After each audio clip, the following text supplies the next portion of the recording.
Buenos días y bienvenidos a un nuevo programa de Debates en Libertad. Hoy tengo el placer de anunciar la presencia en este debate de don José Luis Montesinos. Buenos días, José Luis. Hola, ¿qué tal? Buenos días a todos. Buenos días, compañeros. Muy buenos días a don Iván Ramos. Don Iván, buenos Buenas. días. Buenos días, buenos días. Buenos días. Y muy buenos días a don Guillermo Dupuy, editorialista de Libertad Digital. Buenos días, don Guillermo. Buenos días a todos. Bien, hechas las presentaciones, iniciamos la tertulia radiofónica en el 107.4 de su frecuencia modulada, es Radio Alicante. Bien, bueno, vamos a ver.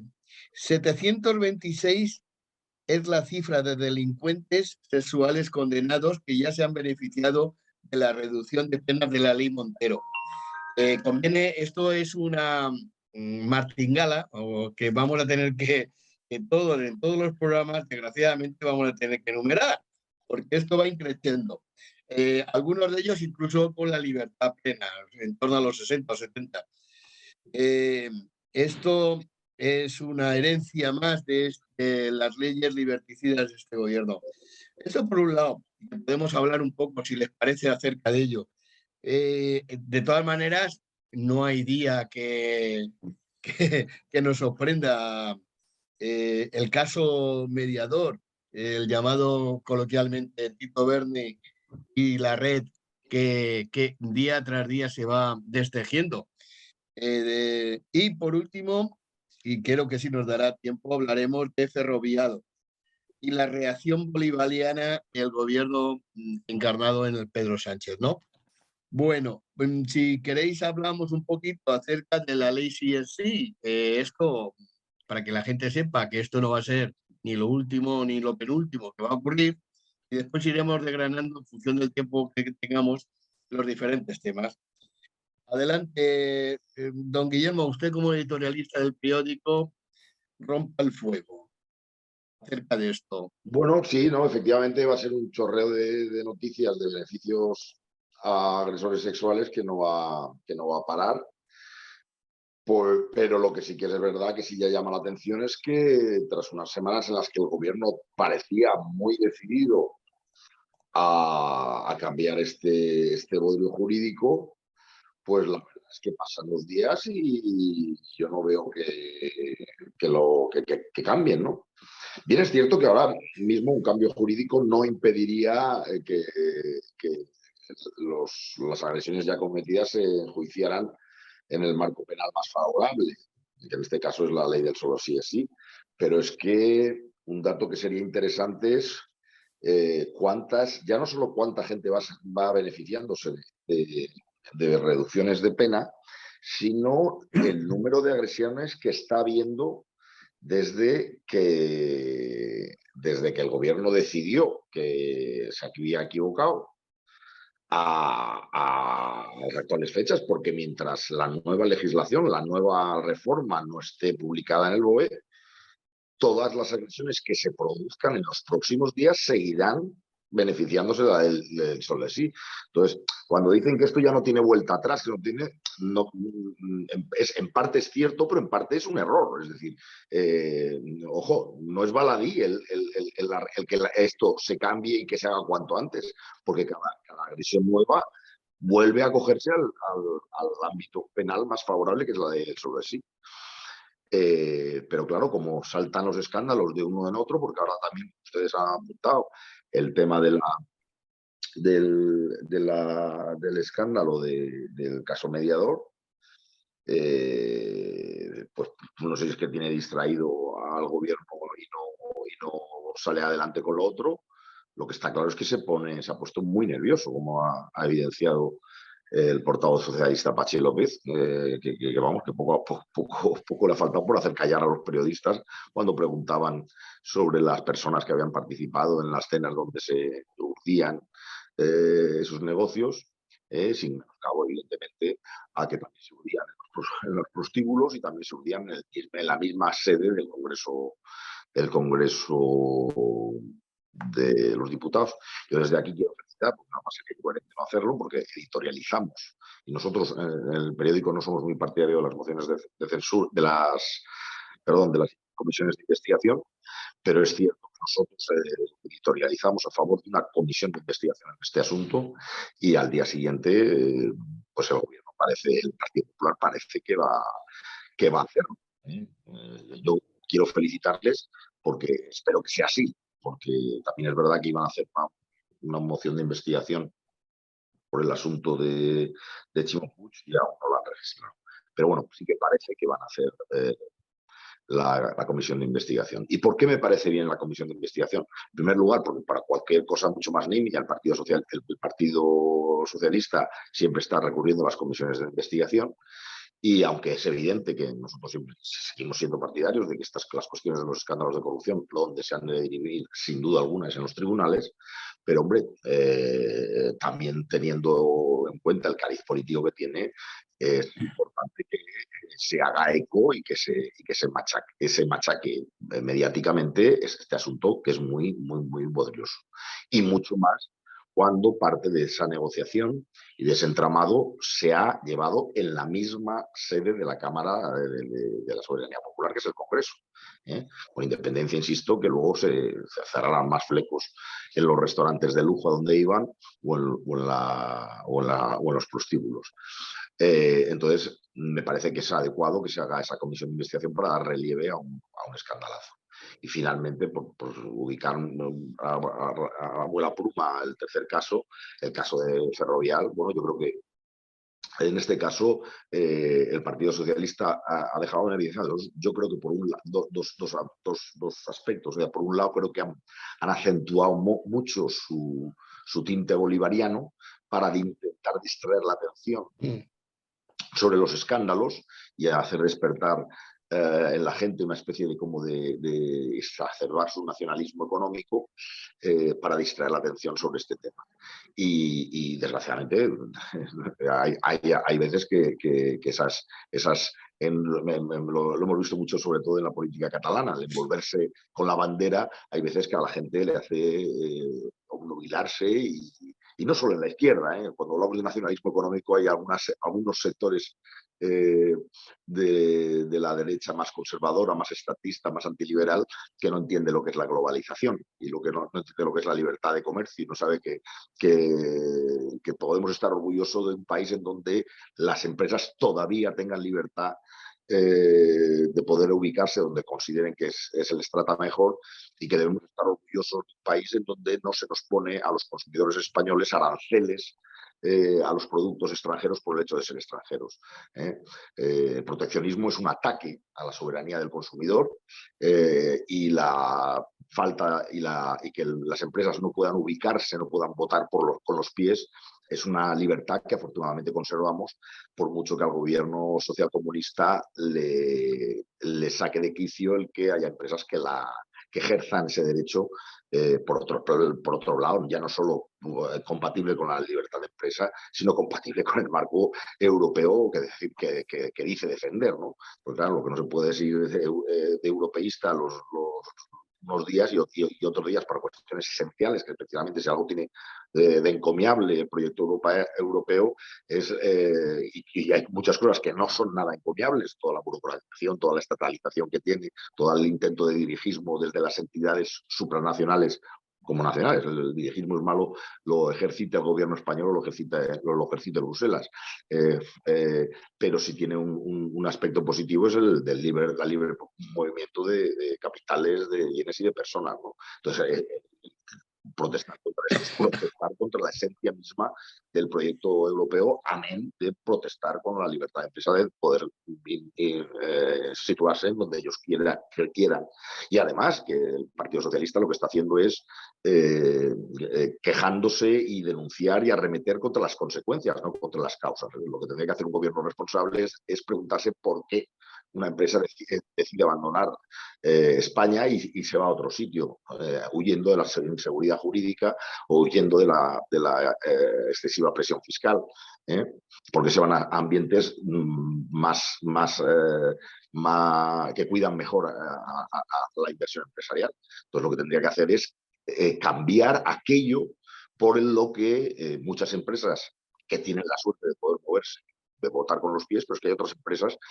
Hoy, hemos visto el dato de enero, que hemos batido un récord histórico en el número de empresas que se han cerrado. Es decir, ha habido empresas que no han tenido la posibilidad de votar por los pies, simplemente han tenido que echar al cierre, ¿eh? Y ha sido un récord histórico, ¿eh? Ahora mismo los datos no los tengo de cabeza, lo tendría que recuperar, el periódico sí que lo apuntaba en su editorial de estos días, que han tenido que cerrar, y es porque tenemos un marco donde no es bueno para la actividad empresarial. Ese excesivo gasto público, ese déficit estructural, ese endeudamiento enorme y sobre todo la ya apuntada inseguridad jurídica y la presión fiscal hacen que España sea cada vez más un destino poco atractivo, ¿no?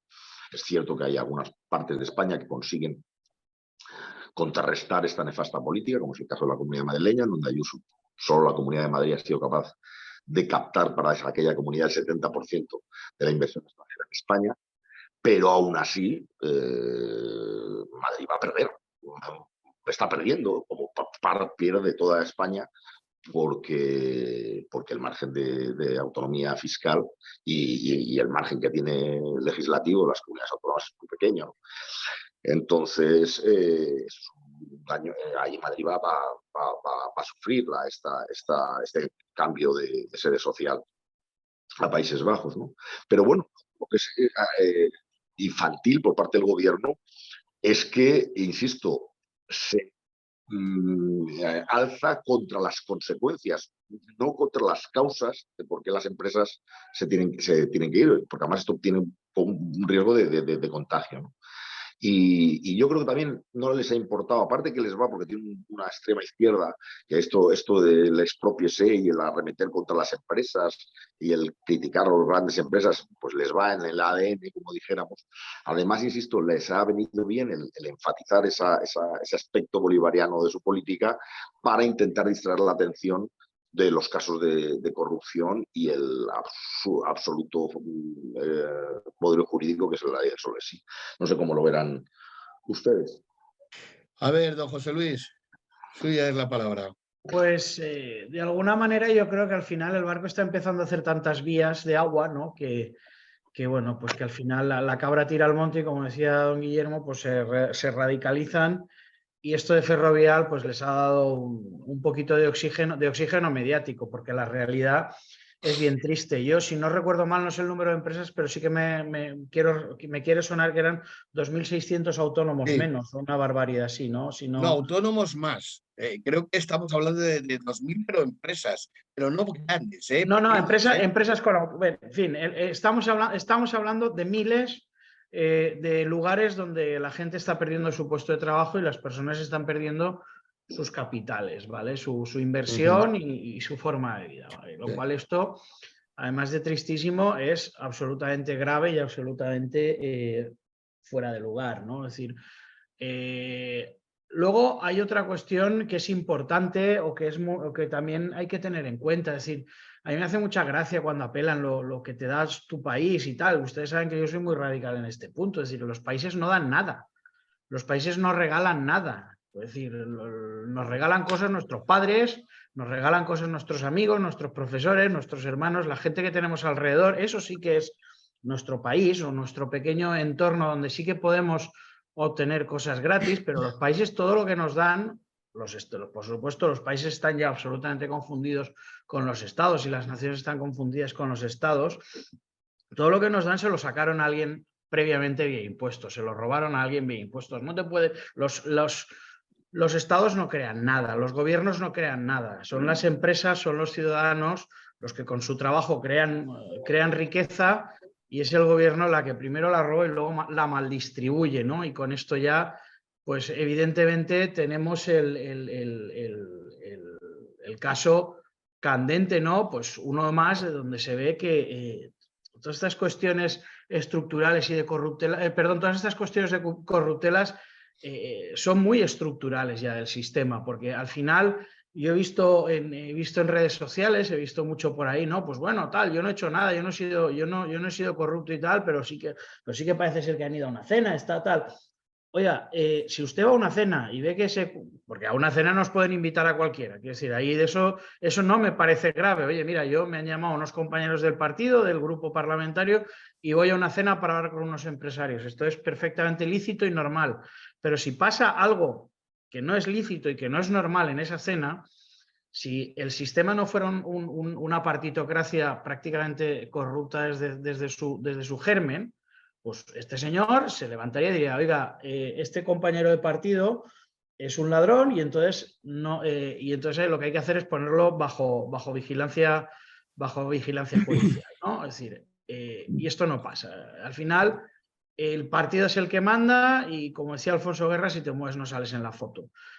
Y como todos o como tantos viven de esto, ¿no? Hablaban antes de Pachi López, una persona que no se sabe muy bien qué hace en la vida más que intentar mantener su culo sentado sobre un sillón oficial.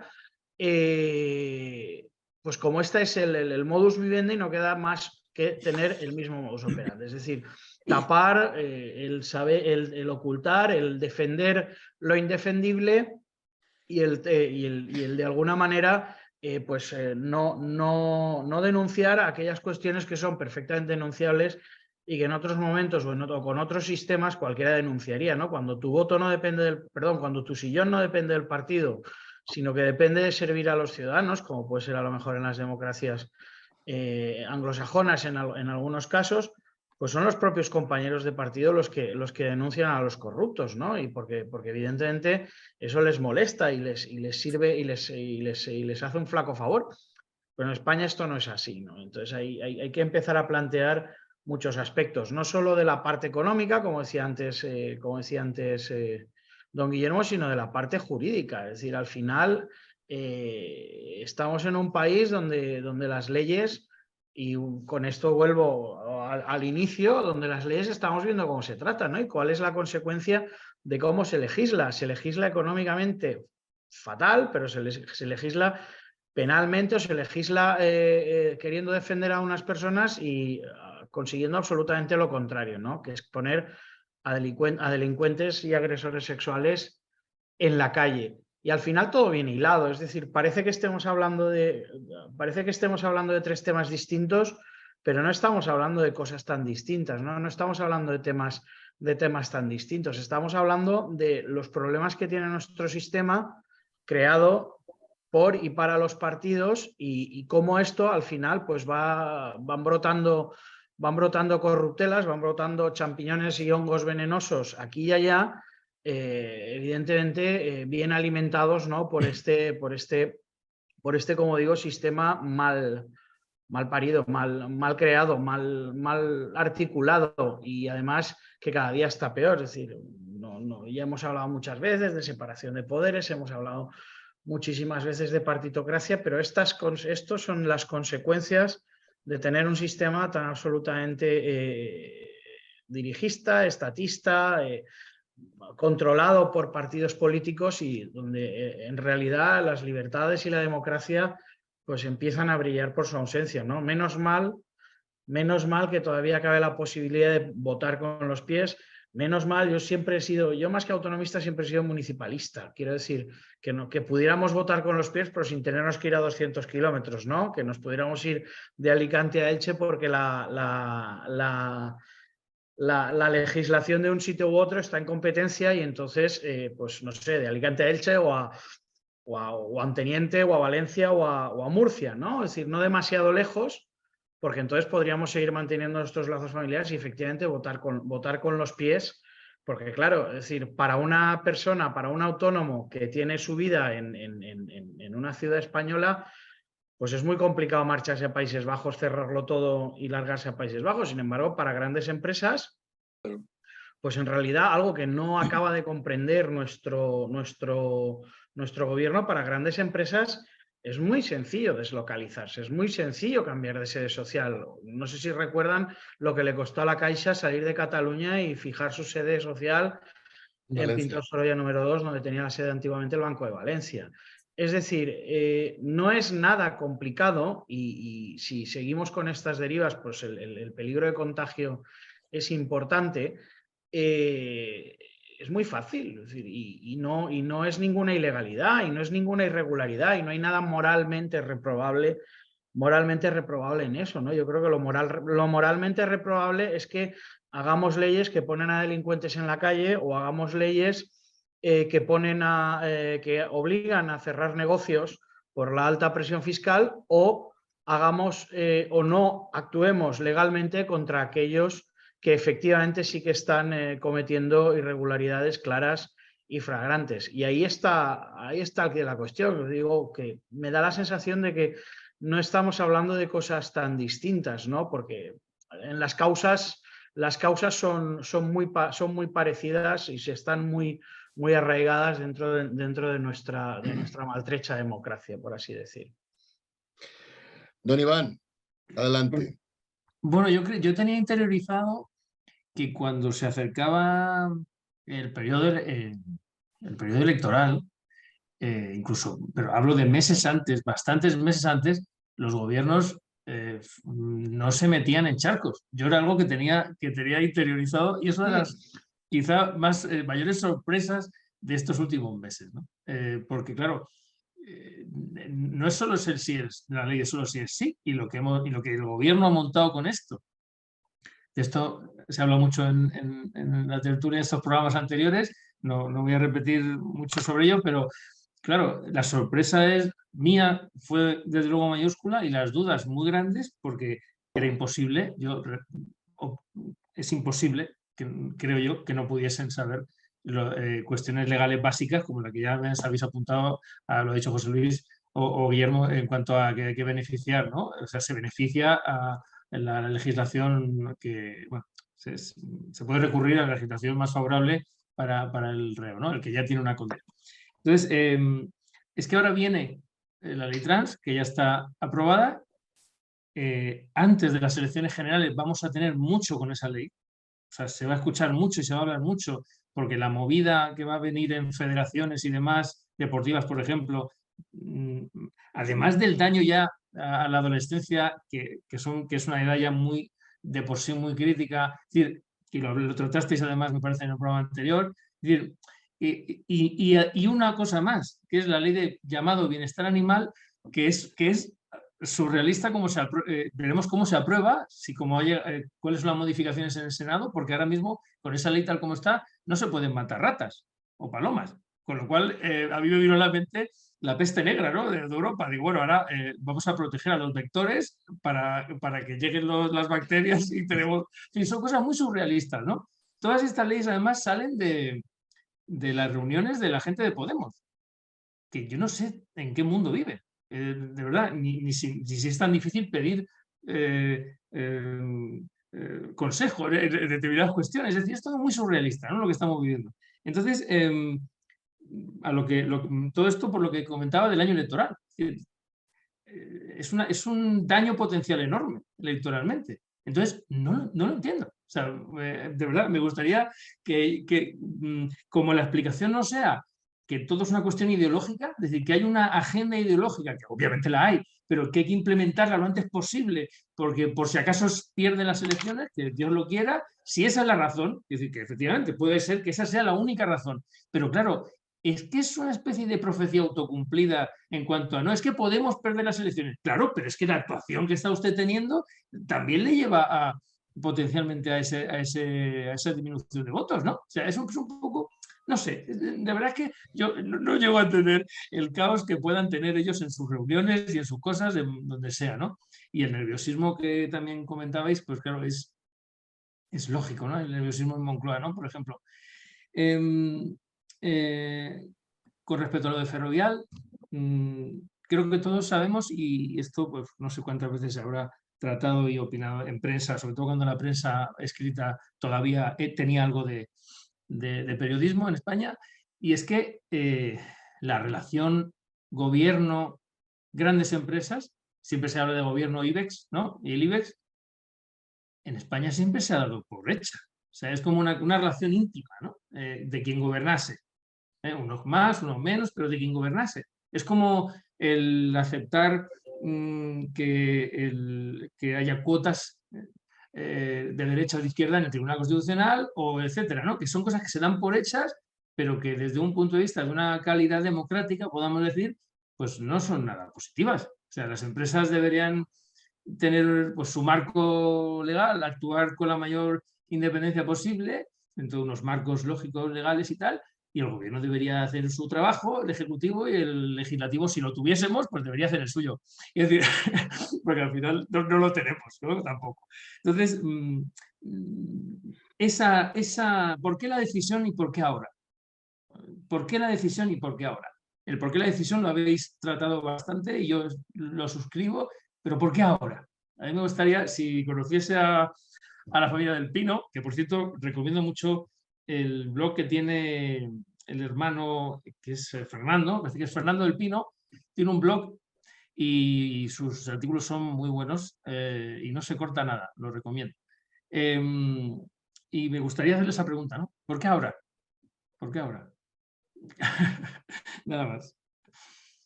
Bueno, ahí lo dejo. Bailala. Bueno, yo creo que siempre, bueno, el por qué ahora no lo sé, bueno, me imagino que porque siempre hay un primer momento para tomar esa decisión, a la que no sé, Sí.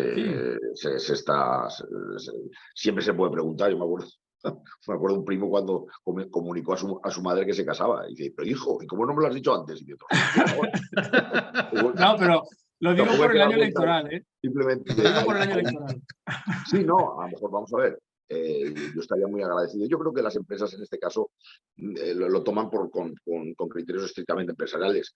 Hombre, si además le han querido hacer un daño electoral al PSOE, pues sería un motivo más de agradecimiento a la familia de Pino. Pero sinceramente creo que pues, bueno, lo hacen estudio y en un momento dado pues toman la decisión. Además que es que también los calendarios electorales que tenemos en España, cada 2 por 3 hay elecciones, pues es difícil tener que esperarse Es difícil que no sea año electoral, ¿no? que sí, es constante, ¿no? Pero bueno, por volver al tema del caso mediador, con el que lo han querido tapar, es que, bueno, evidentemente, como decía muy bien don José Antonio, el ir a una cena no implica nada. Pero claro, ya empieza a haber sospechas de, bueno, ahora una cena, pero con un grupo de empresarios, que tiene que hacer un grupo de representantes de un partido en el gobierno con unos empresarios. Ya empieza ya a oler mal. Pero es que además nos olvidamos que es que esa reunión se hizo en un momento en que teóricamente estamos todos confinados. Entonces, claro, que ahora resulta que se saltaran las leyes del confinamiento para celebrar en un restaurante de lujo una reunión con los empresarios, que bueno, pues yo como apuntaba antes don Iván, la unión muchas veces de los empresarios con los políticos, Adam Smith decía que si veía un empresario con un político, dice, podías apostar a que estaban intentando conspirar para hacer leyes contra el mercado, ¿no? Porque, claro, evidentemente las relaciones de los empresarios y la clase política tenía que verse con lupa. Pero claro, como ahora tanto depende, es lo que apuntaba antes don José Antonio, o don Juan Antonio, es que como antes... José Luis. José Luis, perdón, que estoy llamando a Juan Antonio. Me estabas hablando a mí. Perdona, José Luis, te estaba elogiando y te cambiaba el nombre. Perdóname, que estoy un poco espeso con los niños. Pues no, como decía don José Luis, claro, el problema de la corrupción, que es otra de las frases que dijo el otro día el señor Pachi López, es que hay cosas que son compatibles con la corrupción, con ser socialista, como si no fuera compatible ser socialista y ser corrupto. Hombre, evidentemente puede ser socialista y no ser una persona corrupta, pero porque seas socialista, el ser socialista no te da un estado de gracia en el cual la corrupción forma parte de la naturaleza humana y puede ser liberal, conservador, demócrata cristiana, comunista, socialista y ser corrupto. Nada te... Pero sí que es cierto que las ideologías que intelectualmente tienen un modelo de sociedad en el que el Estado tiene más ámbito de actuación, en donde regula más, en donde muchas más cosas se consiguen por el intervencionismo público, evidentemente está exponiendo al mandatario y al gobernante en un ámbito donde va a haber muchas más tentaciones para caer corrupto que si propugnaran una ideología en la que el Estado tiene poco que decidir, sino pocas leyes claras, iguales para todos. Pero claro, cuando todo entra dentro de la discrecionalidad del político, es muy tentador que los agentes económicos traten de comprar la discrecionalidad del agente político a través de la corrupción, ¿no? Es un caso clarísimo, es el tema del suelo. Tema urbanizado, cuando el urbanismo no se rige por derechos de propiedad, sino que lo que puedas o no hacer en el terreno depende de los permisos, de que si te da terreno urbanizable, no te dan terreno urbanizable, si te dan permiso para construir, qué alturas, pues es casi consustancial a la actividad empresarial el intentar captar al regulador para que bueno, pues que un terreno que a lo mejor no vale 4 duros porque solo puedes poner pimientos y patatas, y de pronto el regulador dice, no, aquí se puede edificar, y lo que antes costaba 4 duros ahora cuesta 4.000, porque la calificación que ha venido de la discrecionalidad del mandatario, pues claro, cambia totalmente la relación. Entonces, lo que le ocurre a la izquierda no es que los de la izquierda sean más corruptos que la derecha, por mucho que el historial del Partido Socialista sea insuperable en términos europeos, pero también es porque su propia filosofía política les lleva a exponer al mandatario por su intervencionismo, por su expansionismo en su acción de gobierno, lo expone a mayor número de tentaciones que cuando un gobierno está mucho más limitado, mucho más fiscalizado y tiene mucho menos maniobra de juego en la actividad económica que los actuales estados más socialistas que tienen más capacidad de actuación, ¿no? Y poco más. Se tiene que aclarar, porque lo de la cena, bueno, puede usted haber ido a la cena, pero a ver qué se habló en esa cena, con qué objetivo fue usted convocado, y luego por qué no se respetó el tema de la ley de confianza. Porque a mí me da la imagen de que es que les han pillado con el carrito del helado en todo, porque es que lo tiene todo, es un cuento de Mortadelo y Filemón de Andrés Pajares, y es que le han pillado las fulanas, los viagras, el restaurante de lujo, los empresarios comiendo con esto en una época, en un momento en que estaba el confinamiento. Es decir, es que los han pillado en un escándalo. O sea, yo entiendo el nerviosismo, porque este asunto no quiero ni pensar lo que hubiera sido si esto le ocurre al Partido Popular o a Vox. O sea, vamos, como lo que se estaría oyendo. Y por volver otra vez con la de sobre sí, si ahora este goteo de escarcelaciones y de rebajas de condena de violadores lo hubiera hecho por una legislación aprobada por la derecha, cómo se estaría ardiendo el país, ¿eh? Pero aquí pasa que lo pasa la izquierda, y la izquierda, pues nada, nuevamente, como decía antes, parece que está en estado de gracia, que se le permite todo, pero bueno. Bueno, no sé si les parece, pasamos a un tema que aunque, bueno, puede ser de actualidad en cualquier momento, y es la moción de censura presentada por Vox esta semana pasada. Bueno, pues vamos a ver qué les parece a ustedes el candidato a la moción, don Ramón Tamames, si es pertinente o no la moción, o que esto es una broma, por decirlo de alguna manera. No lo sé. A ver, califiquen ustedes el tema de la moción. Don Iván, adelante, usted primero. Bueno, yo creo que con el paso de las 2 o 3 semanas, desde que sabemos esto, creo que yo tenía la impresión de que si servía para algo, podía ser no solo para retratar, que esto es lo que se dice siempre, ¿no? Todo el mundo se va a tener que retratar. Sí, efectivamente. El papel, por ejemplo, del Partido Popular y de Feijóo con esto, a mí me parece un poco triste, la verdad. Ciertos comentarios y ciertas cuestiones me parecen un poco tristes. Aparte, además de ridículas, en algunos tristes, sí, a mí tristes, más que nada. Pero creo que puede ser útil para remover un poco más el avispero, ¿eh? Ya que comentaba antes lo de cómo se acerca el año electoral y todos y crecen los enanos por todas partes, pues bueno, pues puede ser útil para remover el avispero. Esta semana última he estado leyendo algunos artículos y la opinión era un poco, y sí, yo la comparto, que Tamames representa en cierto modo, para todos aquellos que tienen cierta edad, no son muy mayores, pero tienen ya una edad, no para la gente que tenga 20 años, representa un poco la transición. representa un poco aquel, y no, lo estoy diciendo de forma neutra, no como, o sea, representa un poco aquella época y aquel apaño, ¿no? Aquel arreglo, aquel cambio de chaquetas y de cuestiones, ¿vale? Yo en eso supongo que José Luis también lo es, extremadamente crítico con aquello, después de todo lo que he leído y he podido pensar por mí mismo. Eh, y creo que puede ser útil desde esa perspectiva. Hay temas que no va a tratar, eso sí que que ha quedado claro, que hay temas que no va a tratar, quizás los más ideologizados ahora mismo, como son de los que estábamos hablando precisamente hace un momento. Sus razones tendrán para no tratarlos en un contexto como ese. Yo creo que son muy graves, pero a lo mejor no sé. Hay que oírle. Yo sí que cuando lo escuchemos y tal, tendremos un poco de dudas en cuanto a lo útil de lo que exponga, ¿no? Lo que decía, y termino. La utilidad de exponer ante una parte de la población que va a tener que verlo en las noticias, por lo menos algo, que hay un movimiento, ¿no? Y que hay movimiento contrario a lo que está ocurriendo. Eso puede ser la utilidad que yo veo. O sea, que yo no estoy en contra de no estaba cuando se anunció, y eso es lo que yo puedo ver o quiero ver. Sí. Luis.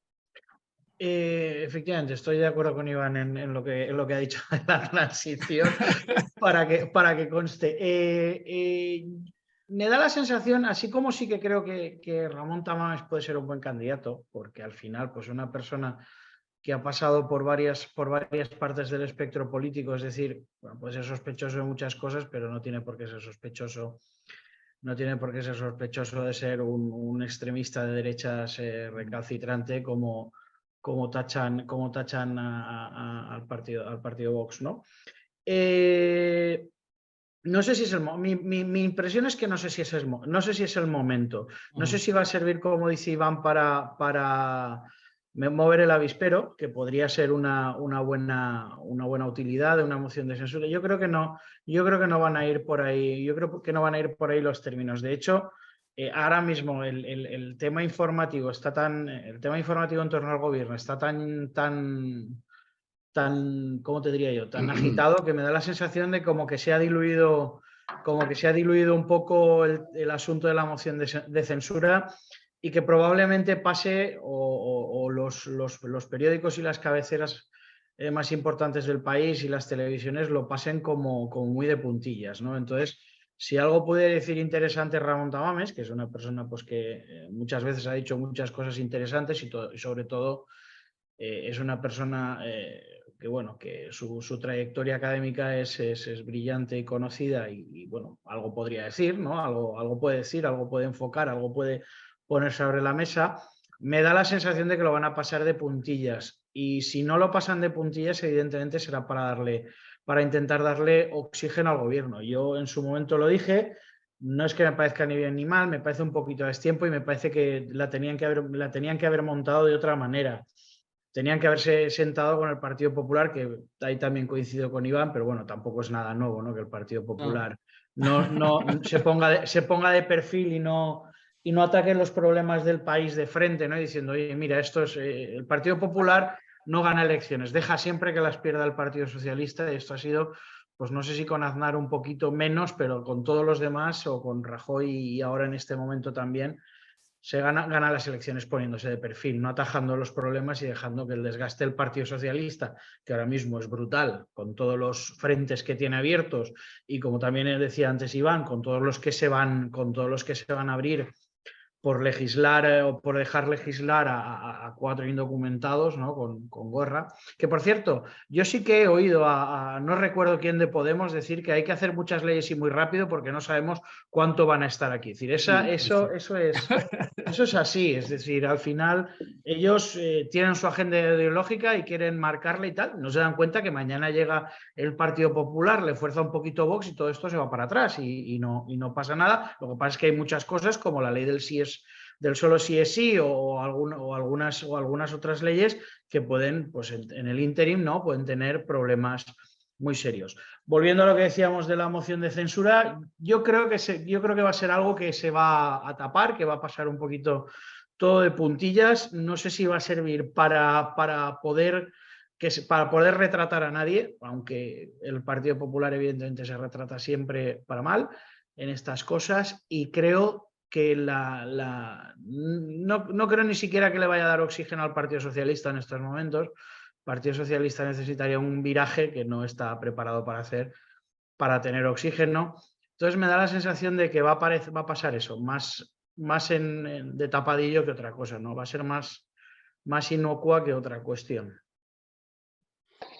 Guillermo. Bueno, yo ya lo he expresado en otras ocasiones. Yo soy muy partidario de las mociones de censura, porque creo que hay que utilizar el Parlamento como eco mediático para hacer una labor de denuncia y de pedagogía de lo que está ocurriendo y tal. Pero sí que es verdad que ni por la persona elegida ni por el momento me parecen, ojalá me equivoque y esto sirva le sirva electoralmente a la formación que la propone, que es Vox, y para que adelantar esa salida de Sánchez lo antes posible, pero yo creo que la moción habría que haberla presentado en diciembre, que era cuando estaban, efectivamente, como apuntaba don José Luis, el Podemos tenía un impulso legislativo brutal, y aunque solo fuera para distraer el Congreso de los proyectos, aberrantes proyectos legislativos de Podemos, pues hubiera venido muy bien esa moción de censura. Y además que todos esos proyectos se estaban haciendo sin que la gente se estuviera enterando, porque era el puente el puente de Todos los Santos en noviembre, luego el puente de la Inmaculada, y estaban haciendo una cantidad de barbaridades que estaban pasando completamente desapercibidas. Te podías preguntar, ahora sí, porque ya ahora empieza a verse los efectos, porque hubieras preguntado la ley solo sí a mediados de diciembre y la gente no sabía de qué iba el tema, ¿no? Y por mucho que era cierto que había ya dictámenes del Consejo de Estado advirtiendo de las consecuencias, esto no era hablar en chino a la gente, hablar con la gente y no sabía de qué estaba ocurriendo. Ahora ya se ha producido, estamos en la antesala de una campaña electoral, en un momento que el gobierno lo está pasando muy mal porque no es capaz de controlar la agenda mediática, están teniendo los protagonistas del día mediáticamente, son todo noticias negativas, pues me parecería pues mejor a lo mejor retrasarlo para después de las elecciones, que en donde yo quiero creer que va a tener un varapalo el Partido Socialista y una forma de hacerle un poco la puntilla. Y luego la persona adecuada, pues el señor Tamames, con todo el respeto que le tengo y que me haya parecido muy plausible su evolución ideológica, tampoco es una persona que me haya parecido especialmente brillante, empezando por el campo económico y siguiendo por el campo político, el cambio. Sí, va a poder sacar declaraciones, si bien es verdad que es un hombre que siempre puede decir, es que yo evoluciono ideológicamente, pero claro, faltó tiempo el otro día para no sé qué periódico publicar las declaraciones del señor Tamames en favor de que se pudiera reconocer el estatus de nación a Cataluña. Y no estamos hablando de la transición, estamos hablando de meses después de que se hubiera generado el golpe de Estado. Insisto, no me parece una persona especialmente brillante para defender un discurso liberal conservador. Me parecería mucho más oportuno Abascal que el señor Tamames. Y luego hay otro factor que yo inicialmente no lo utilizaba en la crítica al señor Tamames, pero que ahora con el tiempo de reconocer, aunque sea demagógico, impopular y todo lo que quieras, que me está haciendo pensar, y es que es su edad. Yo no sé si es porque últimamente he convivido con personas que ya han pasado los 85 años y aguantar, y esto ya lo digo ya, vamos, a Friedrich Hayek, el que se presentara, un tío que no tengo, que es todo admirable y todo elogiable, pero una persona, el esfuerzo físico e intelectual que requiere una moción de censura, donde van a tener que hacer muchas horas, yo veo que el factor edad también va a poder ser incluso le puede dar incluso al Partido Socialista que haga un discurso de tipo condescendiente, de tipo respetuoso, don Ramón. Me sabe mal que usted opine estas cosas, pero yo pienso, pueden intentar incluso captarlo a base de tener un discurso muy suave, muy de respeto a sus canas, y entonces se pierda el golpe de denuncia. Ojo, nada me gustaría más que equivocarme y que don Ramón hiciera un espléndido diagnóstico de situación sobre lo que está ocurriendo. Pero aún así, es que todo se queda cojo, porque una moción de censura no solo es hacer un diagnóstico de situación. La moción de censura tienes que proponer la alternativa. Entonces, claro, una persona que no tiene, que no puede hacer la alternativa porque no representa el programa político de la formación que lo propone, pues queda todo como un espectáculo un poco surrealista, ¿no? Insisto, esa pirueta hubiera tenido sentido si, mira, gracias a pues, cosas raras veréis, y gracias a esa pirueta conseguimos el consenso de todas las formaciones del Partido Popular, de Ciudadanos y del PP, pero si no se consigue, yo me voy a quedar con ganas, me va a saber poco la intervención de Santiago Abascal y creo que me va a parecer excesivamente larga la de don Ramón. Y ojalá y don Ramón me dé una tarde estupenda de intervención fantástica y tal. Pero mi temor es ese, no lo puedo ocultar. Y una moción en la que el líder de la oposición ni está ni se le espera, parece ser que ni va a comparecer. Yo, en fin, ojalá, la moción de censura siempre es buena, porque es un momento en que tienes el micrófono para poder denunciar. Ojalá que a don Ramón le esté iluminado ese día y que esto sirva para todavía más apretar al Partido Socialista, que ahora mismo estamos en un momento que lo tiene muy apretado, ¿eh? O sea que no hacía falta recurrir a la moción, pues lo tiene ya muy, muy complicado, pero bueno, ojalá me equivoque y esto sirva porque el objetivo lo aplaudo. Yo, de hecho, yo si estuviera en el Congreso, por supuesto, que votaría a favor de la moción presentada por don Ramón. Pero bueno, tengo mis dudas en torno al momento y a la persona. Solamente, bueno, ya nos queda muy poquito tiempo. Solo el procedimiento, tengo dudas sobre el procedimiento, porque parece ser que abrirá el debate de la moción, abrirá con el discurso, ¿no? No sé si Abascal o... porque parece que hay dudas. Y el tono de la réplica, si va a ser Abascal el que replique, pues parece ser que puede ser que lo haga, No, ¿eh? sería Abascal. cambiar ojalá, porque yo al que quiero oír esa y al que tiene Claro, energía claro, y que quiera más ya gusto Abascal, es claro, Abascal que el señor Tamames. Pero claro. vamos, yo no soy un experto en reglamento parlamentario, pero yo, por lo poco que tengo entendido, es la persona que lidera la moción quien tiene que... luego se le da un pequeño turno a todas las Sí, formaciones No, y ese pequeño turno de Vox, lo que tendría que haber hecho pues un segundo, Espinosa de los Fronteros, porque lo lógico que hubiera sido Santiago Abascal que lidera la moción, la va a hacer personalmente don Santiago, pero el grueso de la intervención lo va a llevar don Ramón. eso lo digo yo también, sí. Bueno, pues estamos a tiempo a esperar. Bueno, en cualquier caso, esto todavía no, la señora Batet no le han dado la orden para que dé el pase para convocar la moción. Entonces vamos a tener que esperar y algún programa intentaremos informarnos de verdad porque parece ser que ni siquiera en Vox lo saben cómo se articula el tema de la moción. Que eso me parece más complicado, ¿no? Porque no lo sepamos nosotros de entrada, pues tira que va, pero que la inicia, pues debe saber los cauces por los cuales tiene que ir la moción de censura, ¿verdad? Bueno, pues lo dicho, bueno, ya no nos queda más que despedir. Y muchas gracias una vez más por estar ahí. Nos vemos. Querido Iván Ramos El Maño. Sí, maño de adopción, por lo que veo. Sí, aquí me quedo. Maño de adopción. Espero no pasar mucho frío ahí por Aragón. Este clima es horrible. Horrible. Hombre, es que no tienes el clima privilegiado de Valencia y Alicante. Calla. El día que se pararon aquí los romanos, eso fue, vamos, una cosa... Eso fue, tuvieron que ponerse jersey de cuello vuelto los romanos ahí. Increíble. Bueno, don José Luis, oye, un placer como siempre, José Luis. Un Y orgullo y un gracias honor, como siempre. por tu aportación. Esperamos ardo en deseos de convocar una tertulia presencial de mesa y mantel. Esas son las buenas. Claro. Y don Guillermo, que lo tengo más a mano, un fuerte abrazo, don Guillermo. Fuerte abrazo para todos. Bueno, y a nuestros oyentes, gracias por estar ahí una vez más. Buenos días a todos. Hasta el lunes siguiente. Pasen una feliz semana. Adiós.